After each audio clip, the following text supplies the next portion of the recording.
Welcome this is study IQ and I am Prashant Jha. आज के time पे मिडिल ईस्ट में फिर से गाजा और इजराइल फिर से चर्चे में है। नेतन्याहू का फिर से प्लान बन रहा है कि इस बार गाजा को, जो कि ऑलरेडी इजराइल डिफेंस फोर्सेस के 70% मतलब पूरा गाजा का 70% कंट्रोल में है, बट स्टिल नेतन्याहू का प्लान है कि पूरी तरीके से गाजा को कैप्चर किया जाए। हमास ने उनके हॉस्टेजेस को कैप्चर कर रखा है इसी वजह से। तो आज हम उसी गाजा की बात करेंगे। ये गाजा आप देख सकते, इजराइल देख सकते हैं, जो कि मिडिल ईस्ट का एक बहुत पार्ट है। इराक है, ईरान है, यहाँ पर ये है, मतलब वेस्ट बैंक, गाजा ये है। आप इजराइल का देख सकते हैं, ये पैलेस्टीनियन एरिया है, ये गाजा स्ट्रिप है। और ये गाजा स्ट्रिप का जो है वो मैप है, जहाँ पे आधा मतलब नॉर्दर्न गाजा जो है वो कैप्चर कर चुके हैं वो। और अब सोच रहे हैं कि नॉर्दर्न गाजा में जो भी लोग हैं उनको सदर्न गाजा में भेजें, और जो गाजा की गवर्नेंस है वो हमास के हाथों से निकाल के अरब लीडर्स के हाथों में दे दिया जाएगा, ऐसा उनका प्लान है।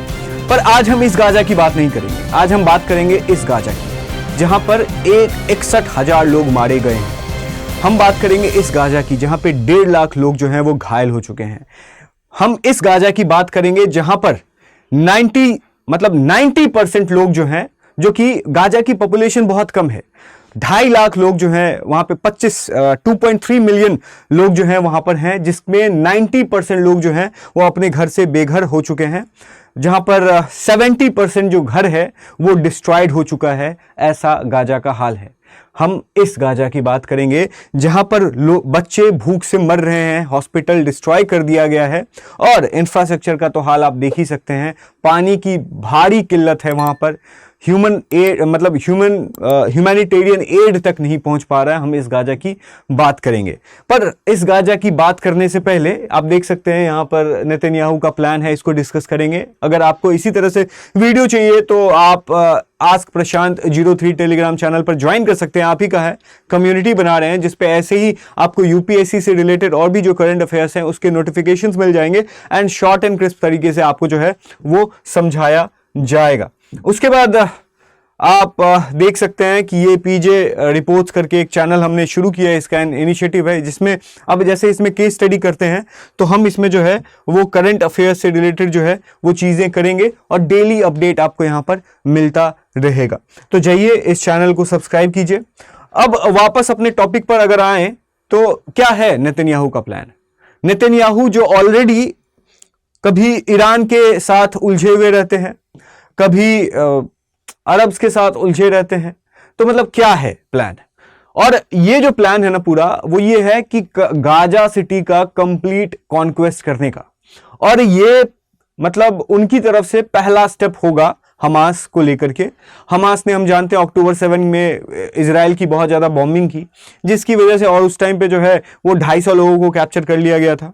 अब देखिए यहाँ पर 4 से 5 महीने का ये पूरा प्लान इनके तरफ से रहने वाला है, और इन्होंने बोला है कि 4 से 5 महीने में हम पूरी तरीके से गाजा को कैप्चर कर लेंगे। मतलब लग रहा है जैसे ये कि एक गेम खेल रहे हैं, क्योंकि गेम में ही होता है ना यार, हम कितने भी किल्स करें हमें उनसे मतलब नहीं होता है, हमें विक्ट्री चाहिए होता है। गेम्स में ही तो होता है कि हमें कितना भी डिस्ट्रॉय करे, कितना भी बॉम्ब मारे, मिसाइल मारे, हमें बस चिकन डिनर चाहिए होता है। वही सेम सिचुएशन जो है वो नेतन्याहू यहाँ पर कर रहे हैं। इनका एंड गेम है हमास को डिसआर्म करना, जो कि मैं भी चाहता हूँ।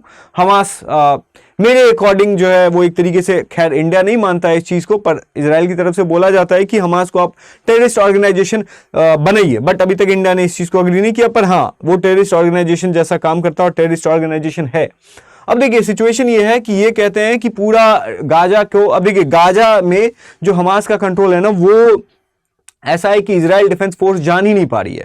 इसी वजह से वो सोच रहे हैं कि एक बार पूरा गाजा को जो है वो क्लीन कर देंगे। उसमें जो अंडरग्राउंड बंकर्स उन्होंने बनाए हैं, उसमें से सारे जो हमास के सपोर्टर्स हैं, लीडर्स हैं, उनको उठा करके, और जो उनके हॉस्टेजेस, क्योंकि इनका जो प्राइम फोकस है वो इनका हॉस्टेजेस को लेके है कि हम जो है वो हॉस्टेजेस को बाहर निकालेंगे, जो कि हमास के द्वारा जो है वो कैप्चर किया गया है।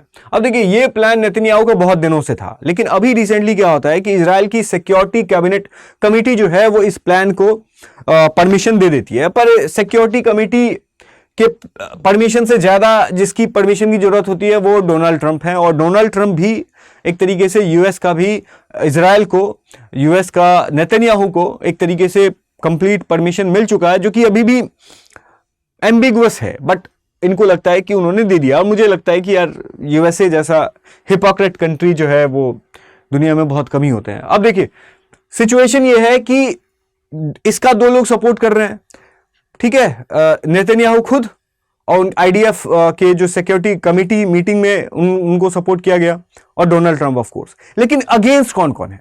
तो यूनाइटेड नेशंस कह रही है कि भैया ये डेंजरस एस्केलेशन हो सकता है और वो हमारे समय का सबसे बड़ा कैटेस्ट्रॉफिक ह्यूमैनिटेरियन कॉन्सिक्वेंसेस हो सकता है। जर्मनी ने कहा है, आप देख सकते हैं कि जर्मनी ने जो भी इजराइल को आर्म्स सप्लाई करता था उस सब को इस प्लान की वजह से कैंसिल कर दिया है। UK, Spain, Turkey, European leaders, जो भी यूरोपियन यूनियन के सभी लोग इजराइल से दरख्वास्त कर रहे हैं, रिक्वेस्ट कर रहे हैं कि यस ऐसा काम आप ना करें। अरब लीडर्स कह रहे हैं, ये सिर्फ बोलते हैं क्योंकि ऑफ कोर्स जो यूएसए के लीडर्स कहेंगे ये इनको करना होगा, तो अरब लीडर्स कह रहे हैं कि रीजनल डिस्टेबलाइजेशन होगा, ग्रेव कॉन्सिक्वेंसेस होगा, बट इनके कहने से मुझे नहीं लगता है कुछ होने वाला है। यूके कह रहे हैं कि ये बहुत ज्यादा रॉन्ग होने वाला है, गलत है, सभी लोग तो यही कहेंगे। उसके बाद सबसे इंपॉर्टेंट है कि ये तो इनके एलाइज थे, जो इजराइल के एलाई थे पहले, वो अब इनका सपोर्ट नहीं कर रहे हैं।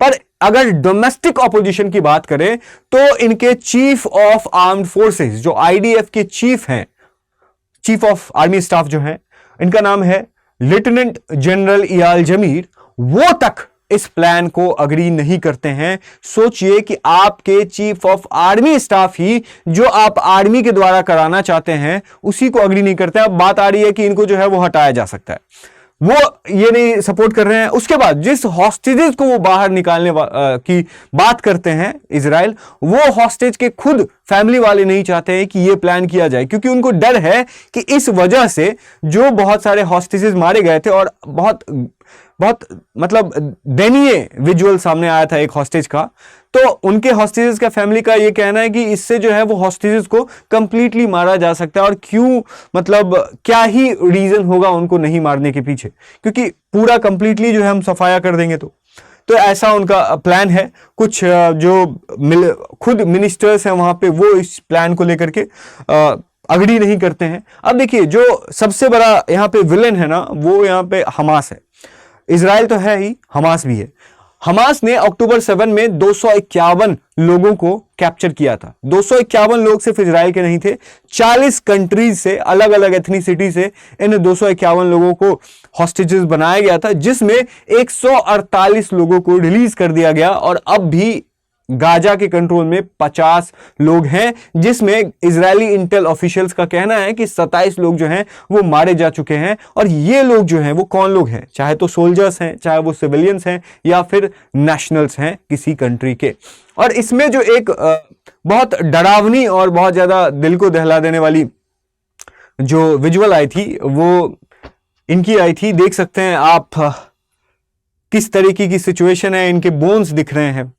इनका नाम है यतार डेविड, और इनको जो है इनका विजुअल गाजा के द्वारा रिलीज किया गया, हमास के द्वारा रिलीज किया गया था। और गलती इनकी भी नहीं है। अब हमास और इजराइल के बीच में ये लोग पिस रहे हैं, पर गलती इनकी भी नहीं है। गलती इनकी भी नहीं है, जहां पर ह्यूमैनिटेरियन क्राइसिस हो रहा है, लोगों के पास खाना नहीं है, मासूम बच्चे मर रहे हैं, और हॉस्पिटल्स नहीं हैं, बहुत सारे बच्चे मैल न्यूट्रिशंस हैं। देखिए इन बच्चों को गौर से। अब देखिए प्रॉब्लम क्या है? प्रॉब्लम ये है कि यहाँ पर ह्यूमैनिटेरियन अगर क्राइसिस की बात करें तो 61,000 पैलेस्टीनियन जो हैं वो अब तक मारे जा चुके हैं। 61,000, डू यू इमेजिन? 1.5 लाख लोग जो हैं वो अब घायल हो चुके हैं। 2.3 मिलियन में 90% जो गाजा की पॉपुलेशन है वो अपने घरों को छोड़ के दूसरे जगह डिस्प्लेस हो चुके हैं, क्योंकि उनका जो घर है, मतलब पूरे गाजा का 70% घर डिस्ट्रॉय हो चुका है। हॉस्पिटल्स डैमेज हो चुके हैं।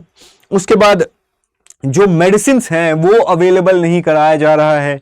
वाटर की बात करें तो 97% वहां का जो पानी है वो प्रदूषित हो चुका है, जिसकी वजह से वो लोग यूज नहीं कर पा रहे हैं। वहां तक जो ह्यूमैनिटेरियन एड जो दूसरी कंट्री से गाजा के लोगों के लिए जाने वाला था वो कई बार रोक लिया जाता है, कई बार जा ही नहीं पाता है। और इस तरह की चीजें हो रही हैं। यूएन के द्वारा तो वार्न किया गया है कि इससे जो है वो हजारों बच्चे और मारे जाएंगे। कई बच्चे अभी तक मतलब hundreds of starvation related deaths हैं। बहुत सारे बच्चे भूख की वजह से 21st सेंचुरी में भूख की वजह से मरना एक बहुत बड़ी ह्यूमैनिटी के लिए श्राप जैसा है।